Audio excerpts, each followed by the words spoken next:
In this presentation, we will graph a rational function. Let's review the graphing procedure that was presented in class. First, we factor the function. Then we find the domain before we simplify the function to identify discontinuities. We simplify the function by canceling. This will identify the discontinuities that are holes. Next, we find the x and y intercepts. We determine the horizontal asymptotes. Then we check the intermediate behavior of the function, that is, whether it's above the x-axis, or the value of the function is greater than 0, or below the x-axis, in other words, the value of the function is less than 0. We need to do this to the left and right of all vertical asymptotes in zeros. After we have found all this information, we are then ready to graph the function. Here's our example. Step 1, we factor.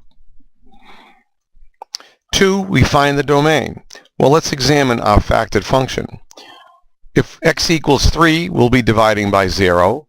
If x is negative 2, we'll be dividing by 0. Therefore, we must exclude 3 and negative 2 from the domain.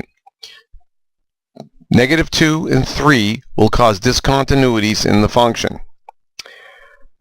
At x equals 3, a vertical asymptote will appear. At x equals negative 2, we have a hole in the function, and that can be found because we have x plus 2 in the denominator and x plus 2 in the numerator.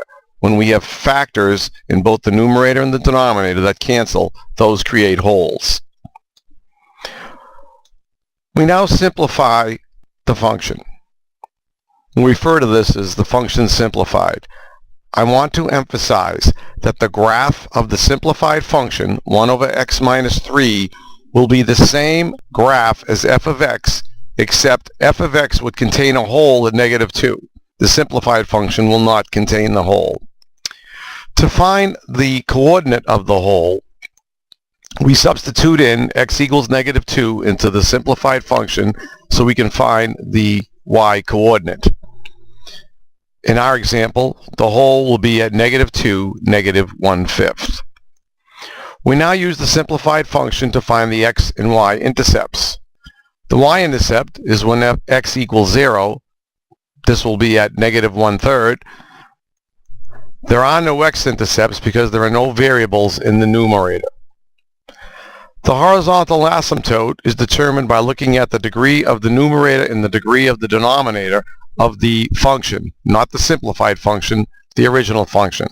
In our case, the degree of the numerator is less than the degree of the denominator, and as was discussed in class, the horizontal asymptote will be y equals 0 on the x-axis.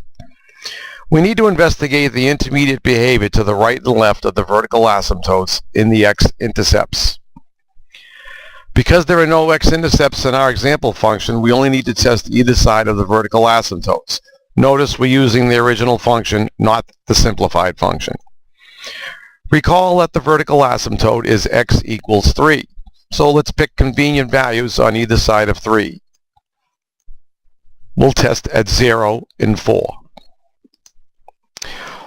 We don't need to actually evaluate the function completely at the test values. We only need to know if the value of the function is positive or negative by examining the sign inside each parentheses. When x is 0, the numerator will be positive. This factor will be negative, the 0 minus 3, and the 0 plus 2 will be positive. This results in the function being negative, or that the function will be below the x-axis.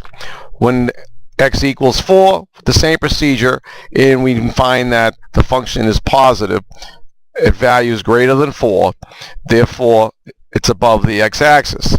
We're now ready to graph. The vertical asymptote, you sketch that in at 3. The horizontal asymptote, which is the green line, you just sketch in. The y-intercept, you sketch that point, and then we place the hole at negative 2, negative 1/5. And since we know that the function is negative to the left of the vertical asymptote, we draw a sketch this way. And because it's positive to the right of the vertical asymptote, we sketch it that way.